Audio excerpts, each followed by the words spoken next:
Morning, bud. Morning. There he is.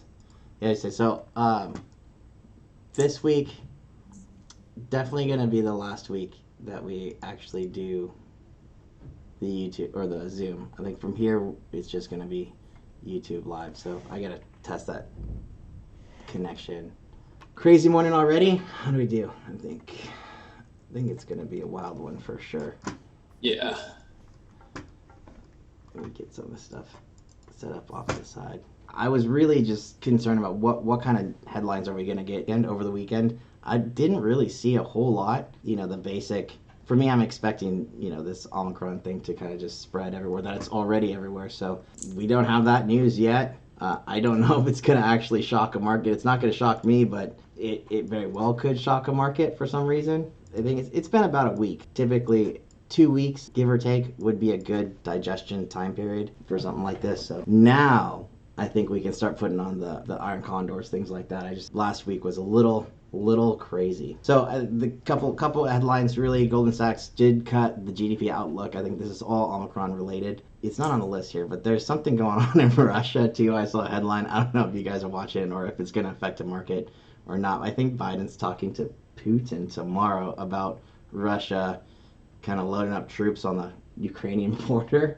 So who knows? It could be some really, really weird stuff this week. Non-farm payrolls, that was actually the biggest news. And that's really about this threatening the labor market inflation. So really, what is the impact of Omicron going to be? Again, I think about 2 weeks, 2 to 3 weeks maybe, for the market to really digest the news. For now, we're just going to see a lot of this, like what could happen, a bunch of folk like fear, FUD, that's the word, yeah, FUD, spreading, and just uncertainty. And the market in general doesn't like uncertainty. So if we see big rallies, I'd be more inclined to fade them short term, or maybe if you ride them just for very short periods of time.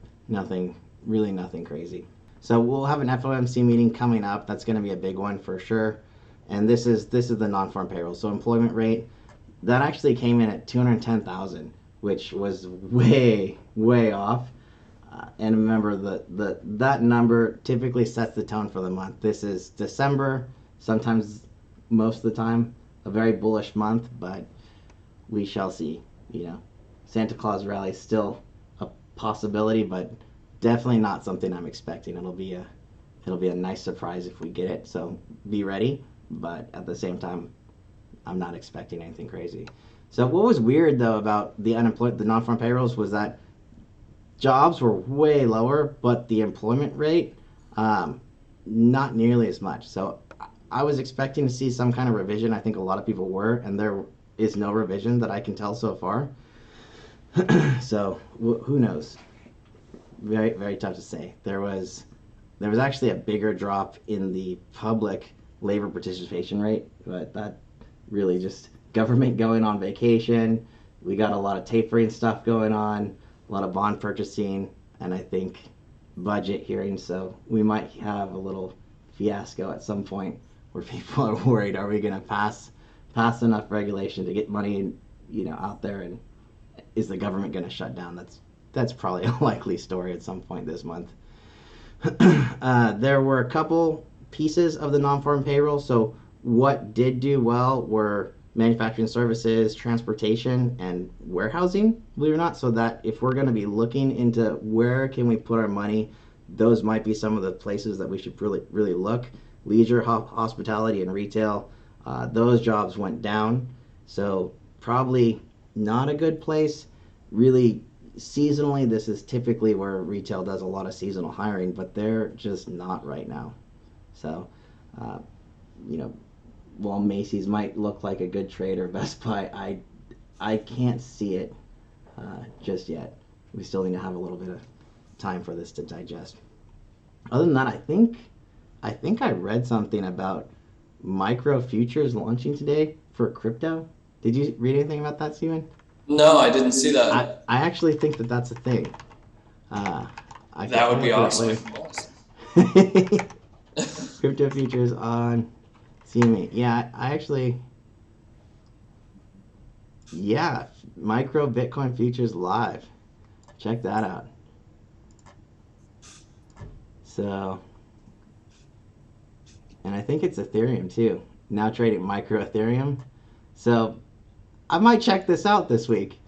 Kind of seems Yeah. pretty cool. So this is CME. So this is a real, a real thing that actually just launched. So very cool for me, at least, and probably some of the rest of the guys. But kind of exciting.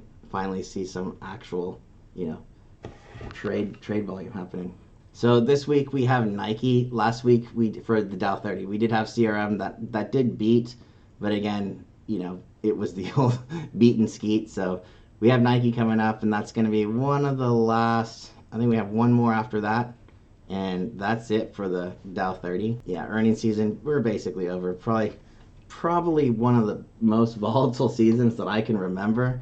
We do have some more software names coming out this week, so honestly, you know, I'm looking. DocuSign is like burned into my memory right now.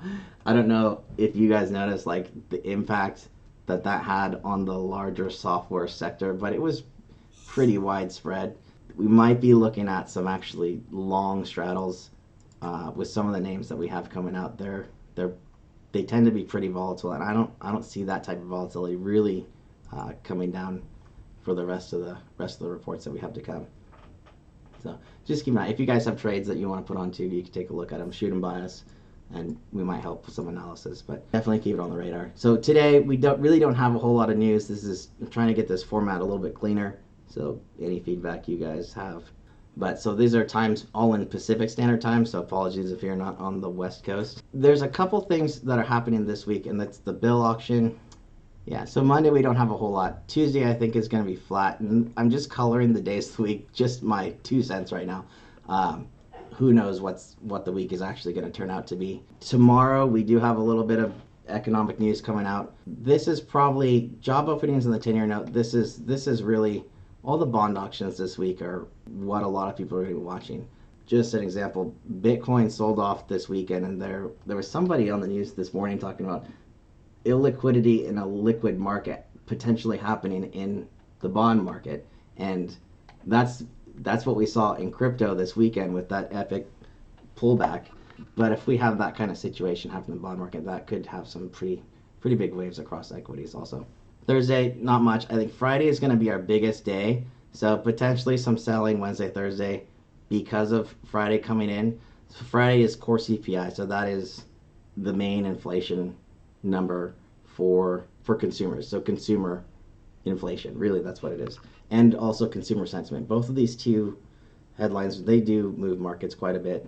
So definitely something that we want to be watching out for as we go through the week and as we get closer to Friday. Might see a little, you know, random sell-offs here and there that may feel kind of like flash crashes, but this is what I would anticipate as to why. So I think with Powell's kind of flip on turning, well, the term's hawkish, right? Wanting to raise rates faster than planned. The market just wasn't expecting to see to hear that kind of tone come out from him. So between that, Omicron, and who knows what else might happen, we got a shaky month in store for us for sure. So iron condors are your friends, especially if the VIX trading this high. Tuesday we start to get some numbers out. So yeah, we have trade balance for sure. That actually is a market moving event. I put in these columns what the previous was, what the consensus is. I guess I don't really need forecast, so I might take that out. So forecast is what actually is priced into the market. Forecast would be what's expected. So anything that when these come out, if it's different than the forecast or consensus, really, these two numbers. Well, this is a very big delta between these two. Previous was probably 1.1. Yeah, so previous is 1.1. Apologies, guys, and the consensus is 8.3. So these need to be shifted over. Labor unit cost is one that I definitely would say, hey, you know, we want to watch this also. It's just about the market participation for the labor rate. So who's working, who's not. We know that there are a bunch of jobs out there. It's just that people aren't actually taking them. So we will see. I think the bond purchasing, really, there's a lot of pressure for everybody to raise rates faster than planned. That quote unquote tapering is already happening, so that's definitely gonna get sped up quite a bit, and all of that is really just to kind of stall out inflation. So again, going back to Friday, core inflation rate, it's gonna be high. I think the market expects it to be high, so there's that. If it's not too overblown, that's probably better. It could probably come in high and be as expected, really. But all of it is really just the purpose of what everything that's happening is just to kind of cool off inflation. Wednesday, job openings, and this is probably a bigger auction. This is what the prior rate, what yield was. So we'll just watch to see how these are coming in. So really, we want to see that those actually do rise a little bit, which would be a short TLT trade.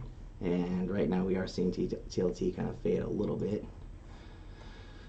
Thursday, initial jobless claims and continuing claims. Not really moving markets, but I actually didn't get the previous. I will update this just a little bit. We actually did get a little uptick in jobless claims. So for what it is, I'm not really sure what's going on there. I don't think it's an Omicron thing, but again, these are just numbers that the market's going to be watching and kind of digesting over the next week or two. The biggest thing, like if we're not seeing hospital crowding or anything, I don't think that there's going to be a huge. It's not really possible for us to have the sell-off that we did before, just because we really didn't know what was happening before, and now, this is not a new thing. So, thinking that we're going to have an epic sell-off or complete meltdown on the market, that's not possible. But a little pullback, I think, is, well, we're already seeing it. So maybe a rolling bear market, something like that. This is like our second or third 5% drawdown so far in recent succession. And again, Friday, this is our big day, Friday. So all Friday morning is going to be inflation. This is the consensus. So forecast consensus. Yeah, these are what's expected right now. If this comes in, this is high, right? Remember, Powell's target was 2% inflation. We're getting 4 plus, and rising for I don't even know how many months now. So, he's gotten off the transitory horse for sure, and I think the rest of the market has too. Now they're just flipping into this how do we stop inflation mode, but we also have new variants coming out, and how do you balance that? That's really what we're looking at. So if inflation comes in, I don't know, something over, if this is in the 6s, that would probably be a little too hot for the market to handle, and I would expect a pretty epic sell-off. But if this is around, I don't know, 4.5, something like that, we're probably fine, which is high, right? 4.7 high, but I don't see that would really move market, since we are all expecting pretty high inflation right now. So a lot of that's priced into the market basically. And I think that's mostly it for this stuff. I do want to put this out. So we're going to look at the VIX today. It's trading at 29. We will be looking at some iron condors this week. This chart is a chart of time decay, theta, in our options. So again, being option traders mostly, we'll typically do something like 42 days out. I don't think that we're going to be looking at a full month and a half type of digestion mode. So I'm going to be looking within this 2-week range for some of our iron condors. This is where theta really, really falls off a cliff. 7 days, we might not get a lot of juice in some of those positions, but about 2 weeks out right now, with the VIX trading at 30, should actually give us some pretty good premiums to profit from. So from there, let's take a look. So just going to jump into the markets really quick. I have not touched these charts at all yet. This green dotted line, this is our prior all-time high going back to September, right? So we had September, and then we have kind of October that we were worried about. And this right here was about 6%, and we're looking very similar here. So far about 5%. So I wouldn't be surprised to see a low come in, and I'm not super bearish, just to be fair, right? I want to be aware of what these levels would really look like. So on the low end, 445-ish, 446, something like that is what I could see if we do get those kind of like quick pullbacks. For now, we have a little double bottom looking at December 1st, and the 3rd could actually serve as a bit of a launch pad short term. If I were to take this as our average weekly move and I'm back on a 30-minute chart, this would really put us right about, I'm just going to use this prior all-time high as the kind of baseline. So could we pull back here? Let's say if we put in a higher low, let's say if we do lock in another higher low, it would be right up somewhere above this prior all-time high, taking us up to. This actually lines up very well with what I would call a short anyways, right? See this gap right here? Probably go somewhere in there, and I could actually take this whole and find where it, yep, there you go. This is the kind of what they call point of control, or the general area where people were buying. And that happens to take us right to a full week's range. You know, here, 455-ish, up to 469, 15 points for the week, potential upside. And then I wouldn't be flipping, but I would be holding off. I wouldn't be super bullish from here. That's what I see so far. Could be good if we keep this little trend. We got a lot of news coming out, so once this breaks, I will put a little alert on this. Do you have any levels on SPY, Steven? Yeah. Yeah, I was just gonna say 465 is kind of a level 465. right there. Yeah. Yep. So 465. This actually would this gray line is a 20-day moving average. This blue line is a 50-day locked on the daily. So that would make sense. Kind of bouncing right now off of our 50-day up to 20-day. This is the second bounce off of 50-day. We really don't want to see a major whoosh down below the 50-day. If we do, that will probably be a buying opportunity somewhere around this 445, and it'll feel scary, but I would be buying that. I don't think we're gonna get, I don't see us getting to sell-off points of a 200-day at around 430. Highly doubt that, but you never know, right? Just reading price action, this is what it tells me so far. Is done. So right now you can see we do have a little dynamic resistance line that we are not above right now. So when we're hitting this, that's where I would be a little bit more bearish. So again, I'll just take this and bearish, because if rates go up, right, which they're expected to do, that is not good for the NASDAQ or high flying like tech stocks, just again because they're a little over leveraged, or highly leveraged rather, kind of slow some of their growth and cut into their whatever earnings they may or may not have had, so the market prices that in.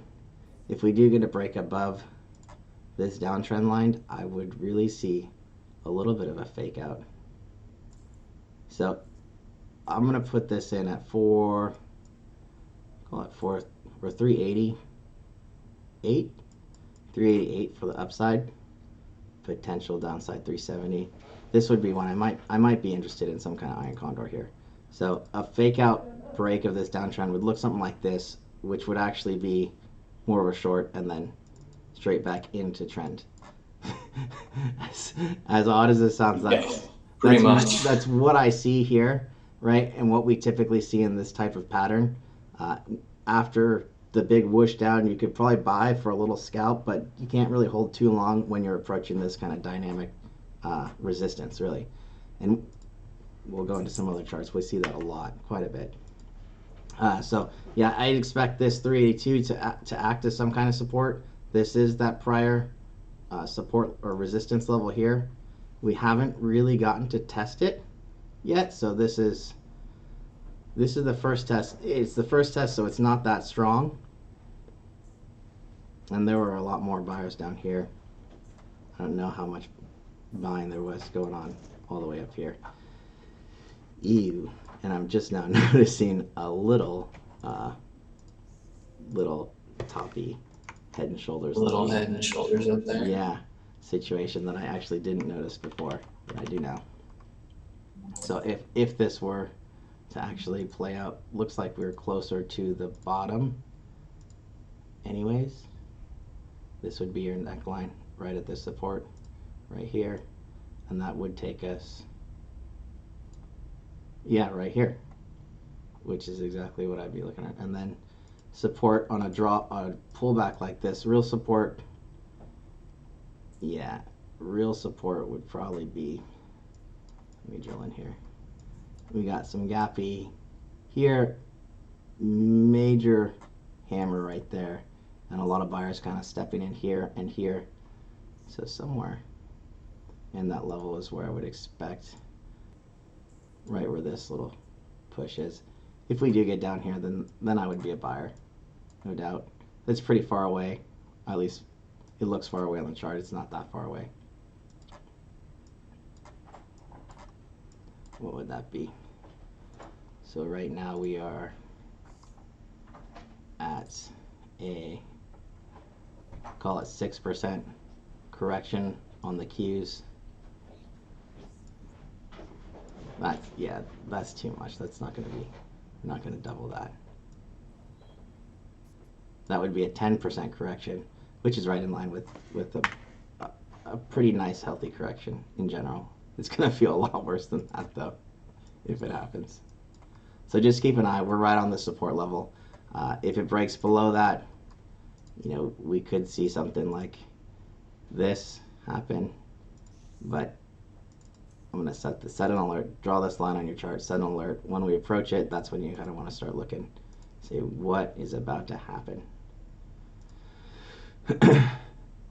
On the other side, never know, but just to throw it out there, we could do something like this. Really, if we break above this level, then I will turn full-blown bullish again if we break above 391. But for now, we're not there. So just keep all these in mind when you're doing your charting.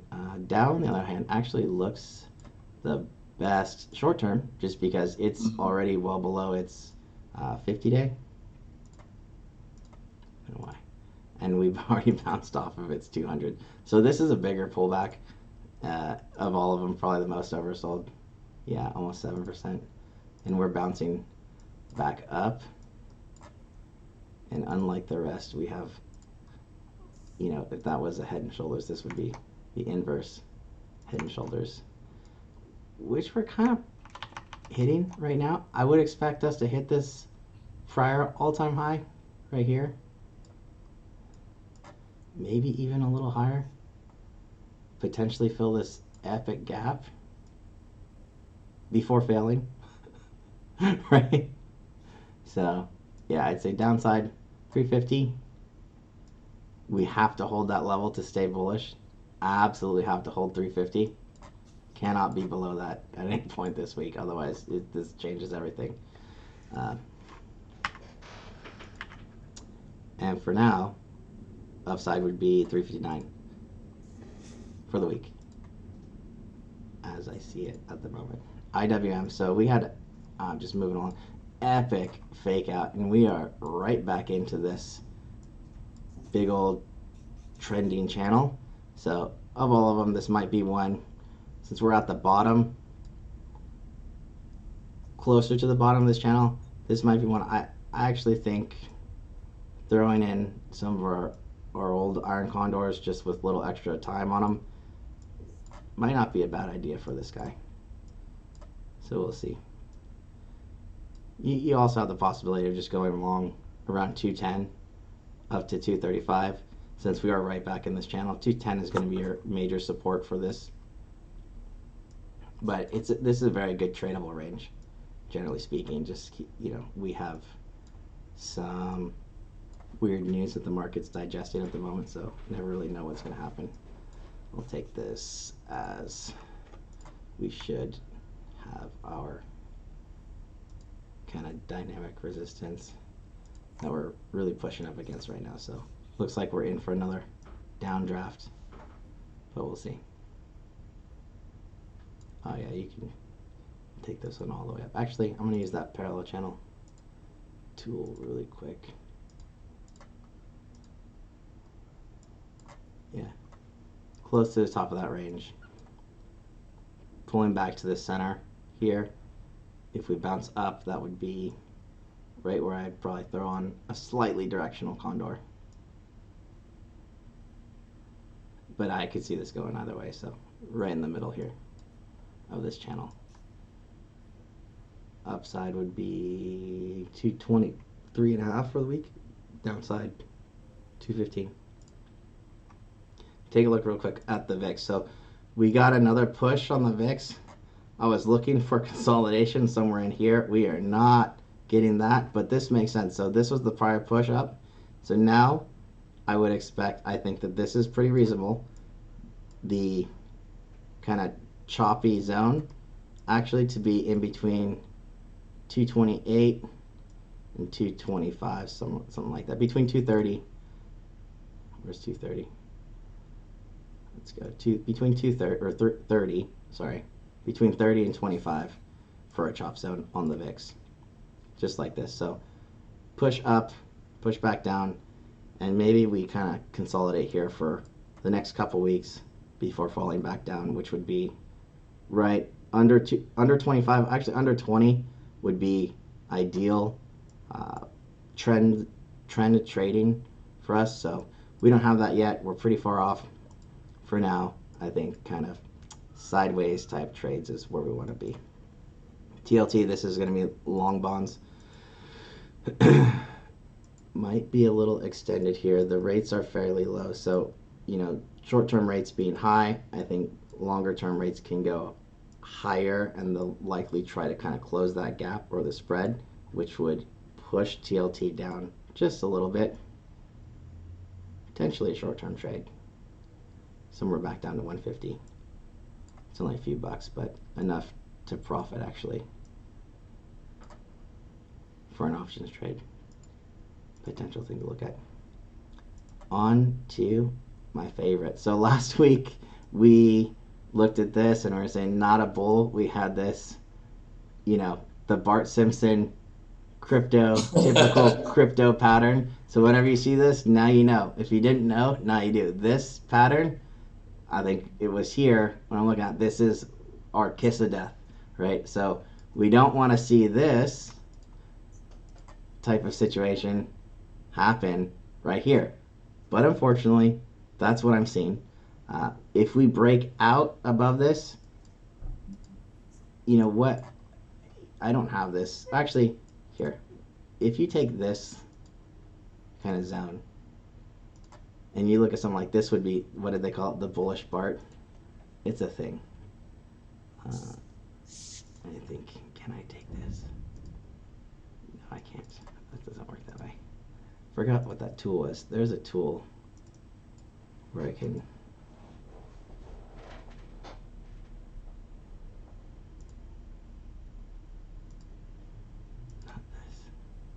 Yikes, who knows what that tool is? Oh, there it is. I can take this and say, hey, will something like this, could something like that happen here? Yeah, actually, definitely. And it's usually some kind of reverse of this. So I'm going to take that and how do I flip it? No, mirror it. You guys are like, what is happening right now?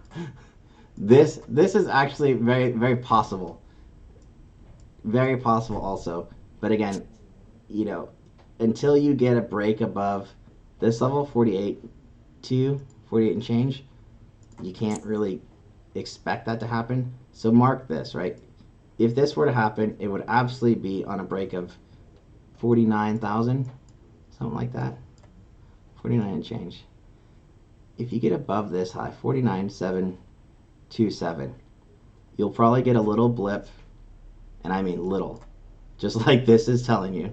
You might get this to trace out almost exactly, and this would actually come back and test this dynamic resistance level.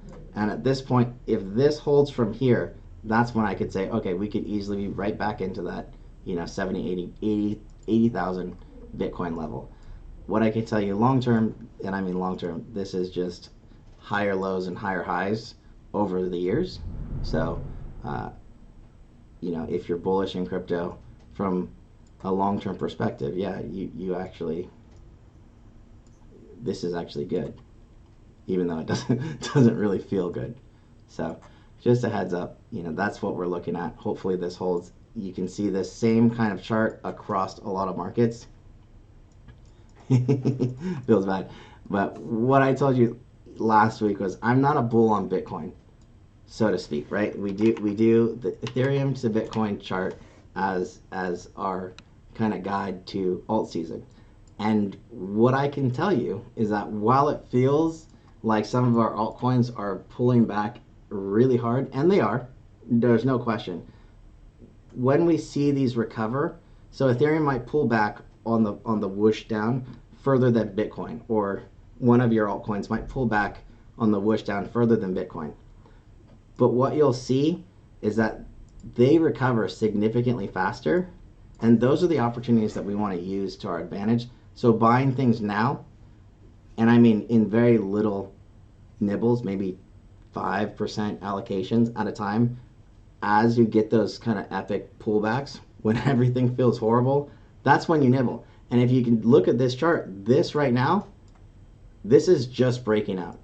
And just breaking out, we have a lot of room to go. So if we do get the real rally in the altcoins, in the crypto space, it's going to be a good one, and you'll feel it across multiple segments. While it doesn't feel fun at the moment, I mean, if you have that longer term view, look, you might pull back a little bit more, but it's just more of a buying opportunity if you're putting this away for the very, very long term.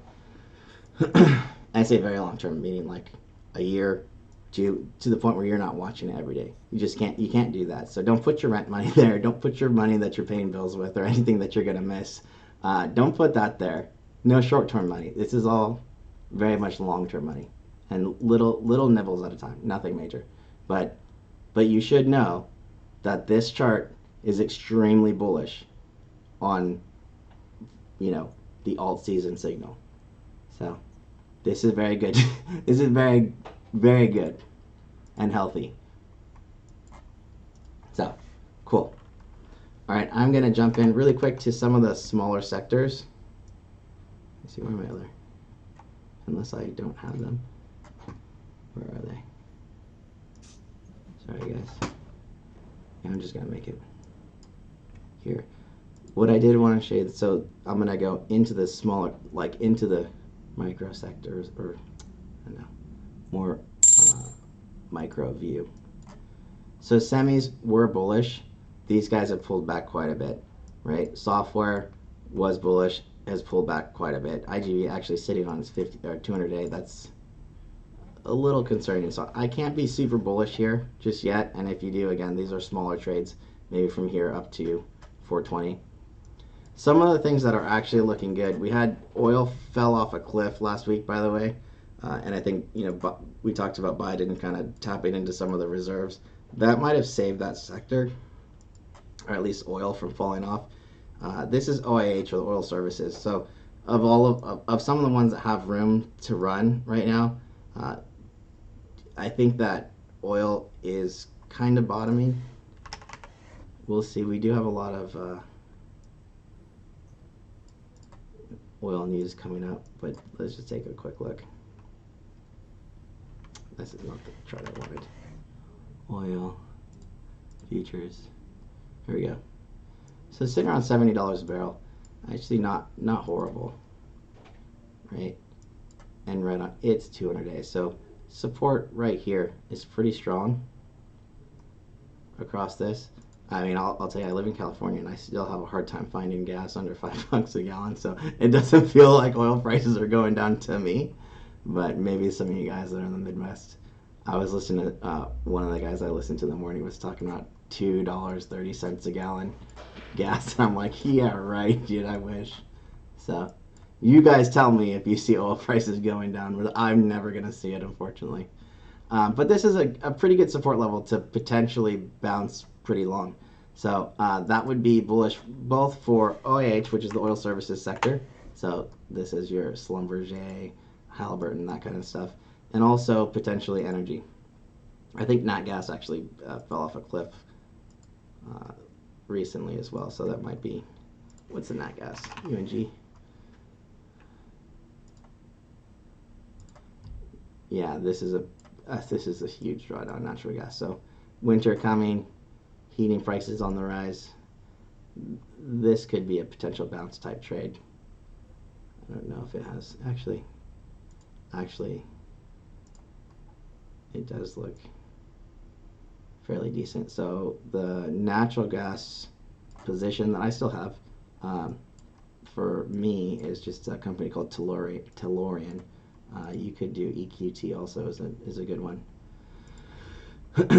But I'll look at these sectors, see really what looks like it has the most room, short to midterm, and then go inside the sector and pick the best of breed. And that's how I do it. Really, it's just me. Works for me. It's been working. But just giving you guys that view.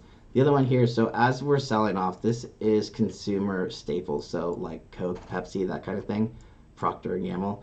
This has actually been on a little bit of a tear. I don't know if you noticed. Very strong still. Now over the 20-day moving average. So while the market has been selling off 6-7%, this guy has been quietly rallying, and I haven't actually really started to notice it until this last week. So I think maybe spending a little bit more time in this sector. Maybe take a look at something like a Pepsi. Could be potential trades. I know, Steve, do you have any consumer staple go-tos that you like to trade? Not particular. Target. Ooh. We have Costco coming this week, I believe, for earnings also. Oh, we do, yeah. Yeah, so, I mean, there are some potential trades that we have out there. All right, so I'm going to take a quick jump into the actual equities, and I'll take a look at, let's see. You know what? I wonder if I can give you. If I promote you to panelist, are you able to share a screen? Sorry for the. I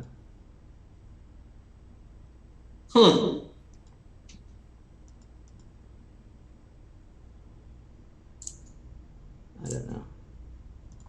That's right. Anyways, I'll take a look at some of your stuff. Analyst. So you posted. What do you have? Oh, Roblox, and you have crowd. Well, you posted a bunch. I think I posted 3. Yeah. All right. So take a look. So Tesla the first. All right. What are you looking at? Gotcha.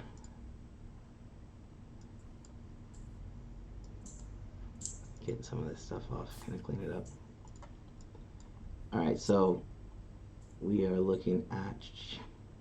We got some news though on Tesla. I forgot what was the news on Tesla today. I must have completely missed that because I didn't see any. No, this was this morning. White whistleblower complained about Tesla's failure to report solar panel fire. That's what it was. Defects, yeah. So this might have. So in terms of technical versus fundamental, technicals are typically first, but there are some. Actually, this would be sentiment, right? Sentimental type trade. Sometimes those will throw a wrench in a little bit of the technicals. So right now we do have a bit of a wick down. I don't know, and I saw this morning, man. I saw it open around 1,000, and then whoosh down to like 950. Whoo! Yeah. So short term, that might actually throw a little bit of a curveball into it, but we'll see how the market digests it. Generally speaking, your levels are 950. I was looking at 988 just for a tiny little bounce. So go into the 1 hour one that I posted. That one's a little bit kind of explains a little bit more what I was looking at. oh yeah, I like this.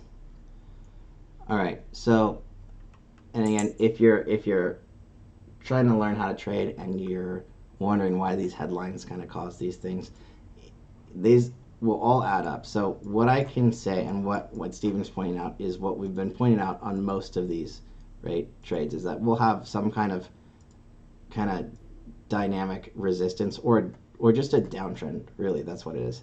And all you have to do is connect the prior highs to each other, high, high, high, and you can kind of start to see, well, there is a little downtrend here. And this one's pretty steep.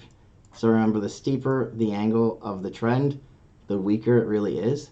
So as it steepens, it might feel pretty bearish or a little scary on the reverse, right? As this steepens higher, right, the riskier it gets to stay long.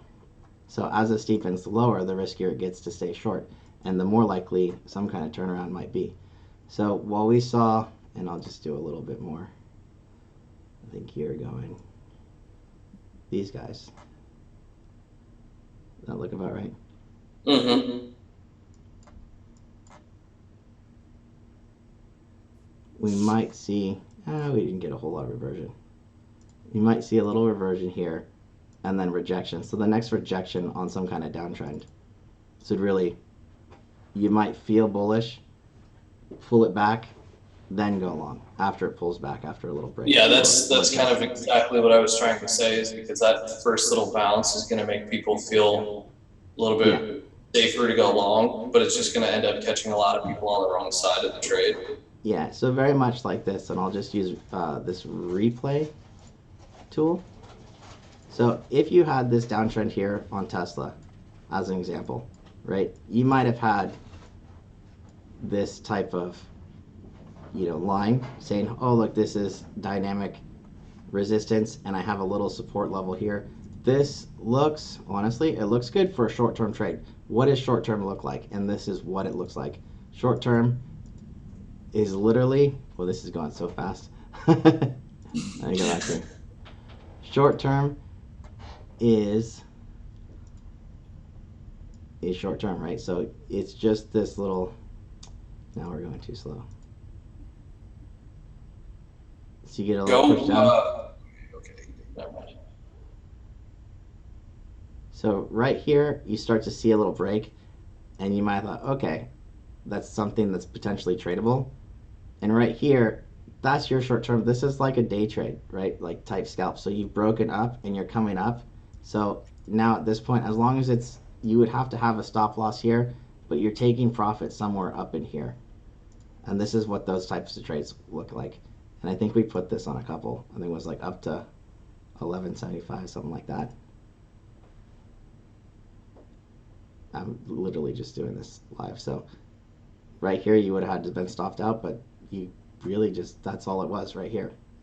So just know some of these are very short-lived, and you have to have your stop. But this would have faked a lot of people out, and this is kind of what you're looking for. And then once this is closed, man, that looks horrible as it's going. Right. Once this is done, yeah, I'm actually going to keep this exact line. You could go through this regression trend too. I'd say once this goes over this middle line, you can really just play to the top of this channel. Something like that. And you take what the market gives you. But there's a potential for a little bit of a bounce. No question. Once this breaks. Or you can play it short, by the way. Let's see, what else do we got? We got crowd. Man, I'm seeing so many of these, like, just feeling so, oh, you're going short. Bear flag after bear flag after bear flag. Look at this.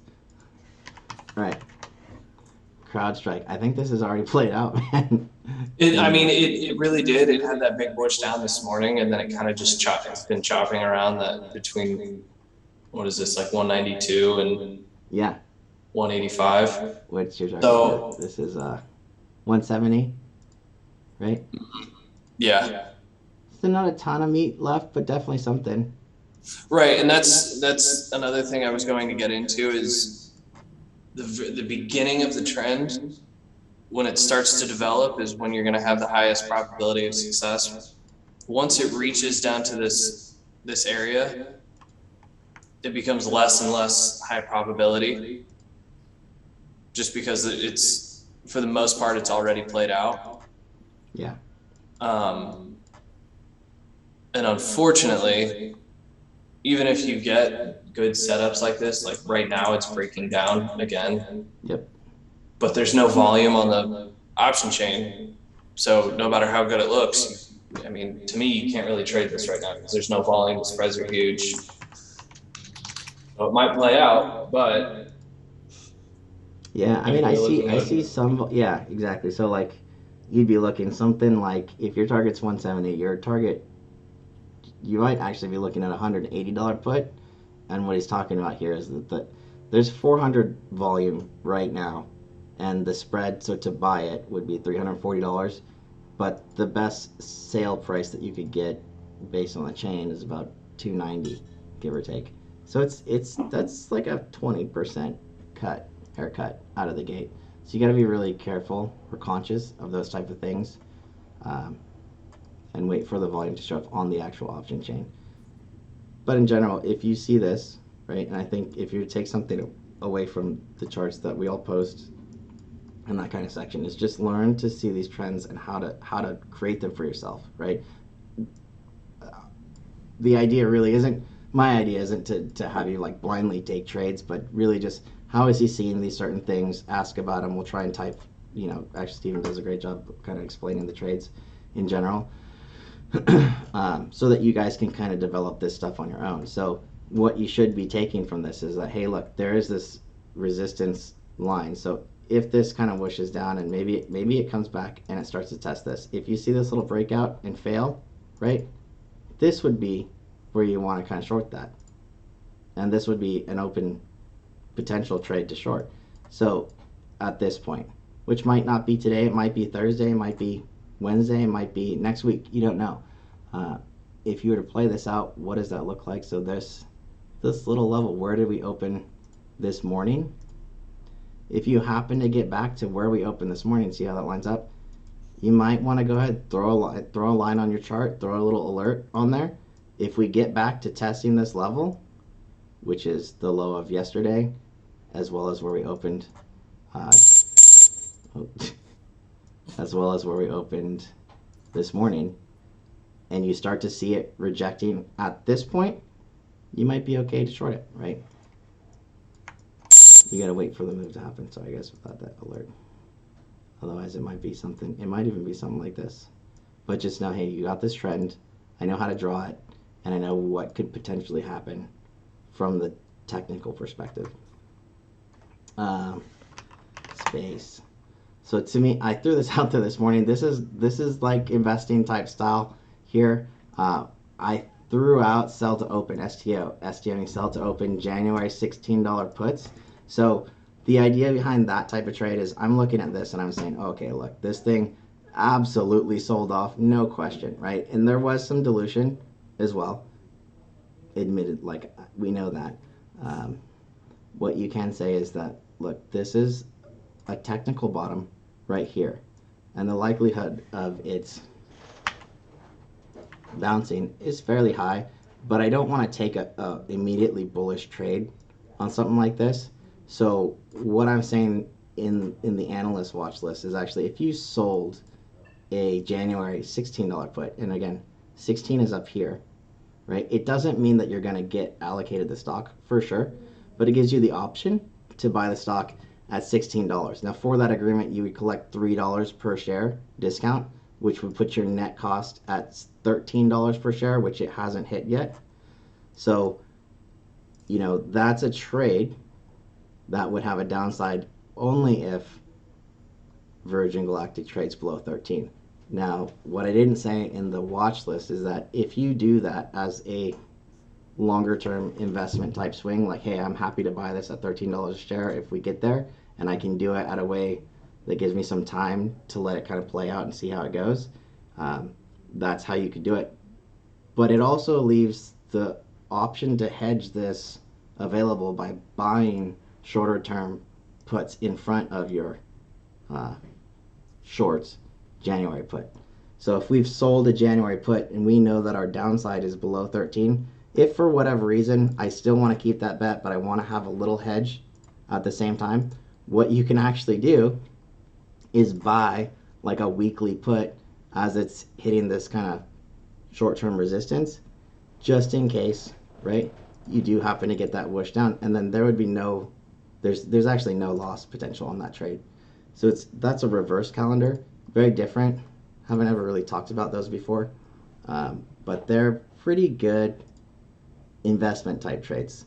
I don't know that I would be trading them that often, but in a situation like this, and really only a situation like this, where look, I'd happily, snag a few shares of space just because I know there's going to be another launch at some point, and I know there's going to be hype at some point, and this is a decent level to kind of pick at this. That's how I would look to start a position. So selling something on the put side a little bit further out in the future, collecting a discount, very good,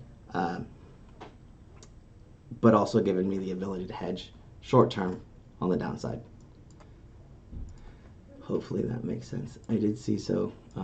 Blue was looking at this morning, also very similar chart, but to me we Palantir short term date with Destiny at 16.95 or lower. I don't see how this could I don't see this I don't see a scenario right now where this doesn't at least wick down to 17. So I did snag some $18 puts, which are drawing down, so we'll see. I didn't see this though, and I was like, ooh. Oh my bad. Tommy saw this. Blue. Check the P&L. I'm out. I'm actually seeing this as if you can get this below 45. Yeah. Well, 45 bucks was about here. 17 would be my target, and that would be buying an $18 put, so that would put it at about $1.25 exit, something like that. So could be a good 30-something%. SoFi. Ooh, looking to buy SoFi. Yeah, Ken, this is actually that stuff I just did on Space. This is very much your style. So this is reverse calendar. Ooh, SoFi, you are just right in this all the way back. So you're going to go to 14. Again, I don't see a scenario here where it's really not going to go there.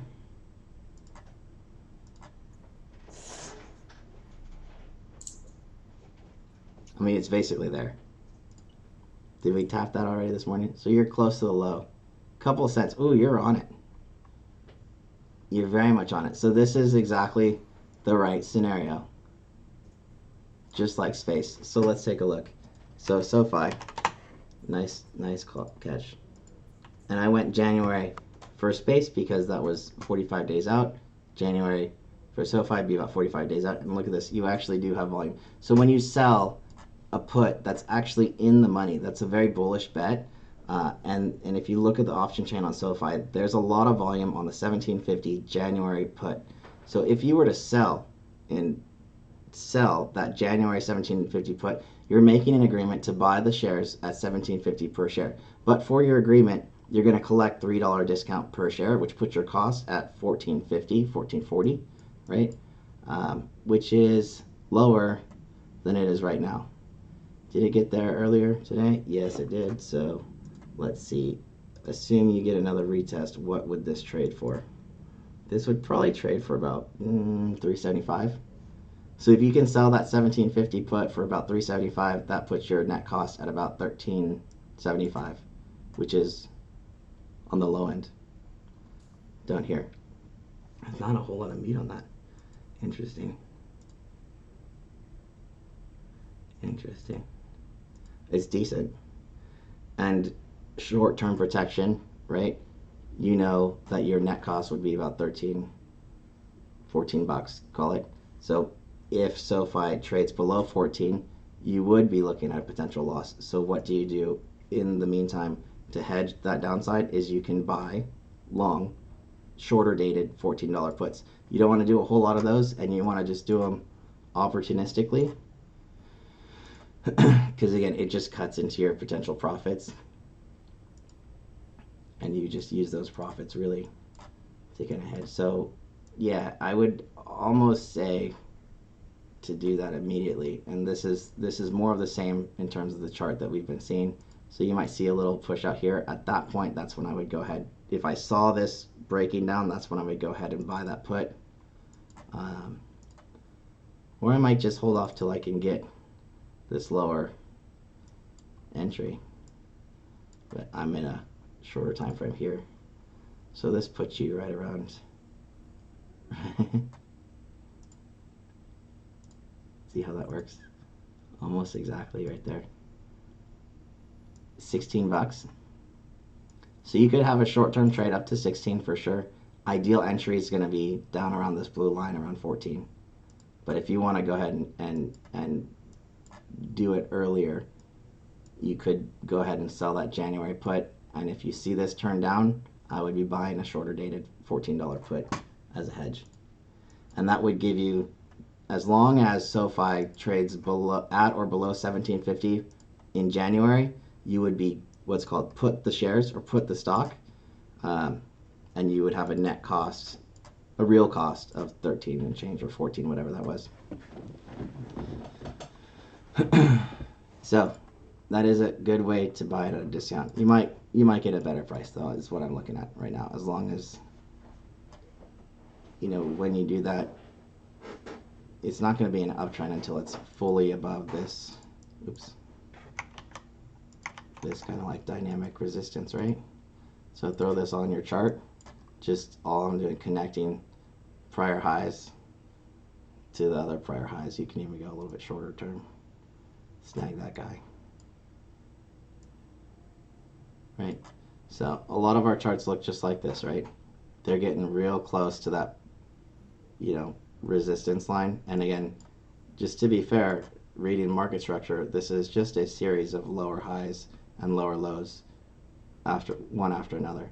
So be aware, this is a downtrend, no question, but can you get into something like this using that type of option strategy? Yeah, you actually can. You're not going to make money if it continues to go down. At the same time, you're not going to lose money either. So just gives you the option to buy. Pretty cool. Just take a quick look at Apple here. So this guy was strong last week for sure. I think IV on Apple is going to be probably the lowest of all of them just because of where it is in this recent channel.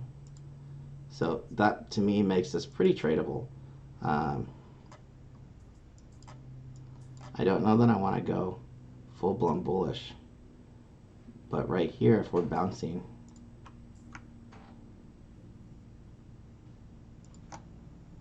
and I'm just connecting this level, this, oh there you go, I like that one. This is a big, a lot of people kind of stepped in right here. This is, what is that? That's pre-market, and we're actually just bouncing off of this right now. So I don't know that I would go super long. Again, it's Monday, but I can see this type of trade easily. We are bouncing off of this. So what I would probably do is I would look at something like this. I'm gonna go some short dated, what we call bullish bull puts, right? So trading at 165, and I would sell puts really. I would sell puts right around here. If that makes sense. So maybe 162.50 to 160.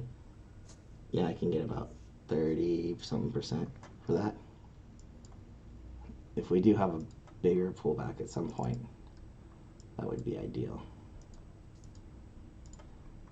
But this to me actually looks somewhat decent for a bounce up to 170 this week. It would be a choppy trade, so because of that, I would wait for a little bit more of a pullback, to be honest.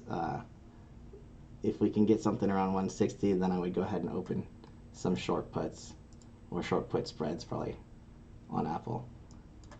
Otherwise, yeah, potential iron condors. This one's been fairly stable, so I do like that actually. Some kind of condors within this 160 to 170 range. Ooh, we're right in the middle. That's not bad. I'll take a look at that later on. One more on the list. This guy. I know Zaid was watching this thing left and right. He hits Peloton though. I will give him that. We are selling way off. Can you even get kind of bullish on this? Nah, I really can't. But what is this low? 35? No. Oof. I know, right? Can you imagine? What was this? $170. Of all the stocks that have been beaten up, look at this, right? This is an epic beating. Like, this is almost like you're going on a business, man. Like, I know it's just a treadmill. I get it. But dang. When this bounces, I will say you want to keep an eye on this for sure. I'm going to set 47 seems pretty. What is that? 46.50. I want to zoom in this a little bit more. This is just going full blown bear. I'm going to say 37. I think 37 would be a floor. So I'm going to watch this level, throw a little alert on it. 37, I'm getting this from the very beginning of when this stock was born. You're like way back to, I mean, this is IPO at 27. Sold off a little bit, got to 37. Last time it was 37 was December 2019. I mean, this is worse than a COVID sell-off. Actually, Yeah. this is way worse than a COVID sell-off. So, did it deserve to get that type of beat up? We're getting close to some of these. When was COVID? Right when. I don't know, like 5 years ago or something. Before it IPO'd. Oh, COVID was before the IPO? Yep, they IPO'd in December of 19. Then COVID was March of 19? March of 20. March of 20. Yeah, it happened basically when they IPO'd was when COVID was spreading. And nobody knew about it. Okay. So 28, March of 20. We'll see. I got this one to watch. This is bad. Do I want to look at DocuSign? No. Not really. But this, oh, you know what I do want to look? So we have Costco. We have what? We also have one of, sorry guys, Stitch Fix this week as well. But this is another chart, very much the same, right? You're coming down off 130, you know, has actually, I believe, been higher than 130. No? Nope. 130. 115, all-time high. You're getting completely slaughtered down here at 20 bucks a share. I'm looking at something like this. I'm like, okay, this would be a strangle situation. $2.6 billion market cap. I don't know, but is this a meme stock? No, it's a real company. What's the market cap here? $2 billion. No. Like, is Harmony One worth more than Stitch Fix? I don't know, but that's what the market is saying. That Dogecoin is worth more than Stitch Fix right now. That's the market is saying that Dogecoin is worth what, like 6 times as much as Stitch Fix here. And I don't know that I can buy that. We're getting close, man. What's the market cap here? Well, that's trading volume. Market cap. Oh, get out of here. 22 billion. Yeah. Market cap is saying that Dogecoin is worth 10 Stitch Fixes. I just can't get behind that. I'm sorry. Either one of those theories, to be fair. And we are breaking a little bit. So, you know, this, we might have a little push into earnings. There's a new leadership team in this company, so it's going to be an interesting one, no doubt. But something like this, I can look at like I would look at QS back in the day, right? Or not that long ago. You know, what's the downside? What's the potential upside? I see more upside than I see downside in terms of risk-reward ratio on the stock. Not the options, but on the stock itself. Something like this right here. So a nice bottom, just breaking out. So what I want to see, technically, we're not going to get this, but if it didn't have earnings in the way, I would like to see a pullback to test the top of this resistance, dynamic resistance, and a bounce here. That's what an entry would look like right there. This is all today. Wow. 3%. So maybe we get something like this today, $23. Again, I just more upside than downside in terms of dollars, not percentages per se. Upside push to 31. I think we're in for some pretty inexpensive strangles on this guy, to be fair, for an earnings trade. So, all right. Do you guys want to look at anything else? I think we're good. No. Cool. All right, guys. Well, that is it for me. I'll try and chop this up and see if we can post it. But again, next week, YouTube. So I'm supposed to say, what am I supposed to say? Like and subscribe. Yes.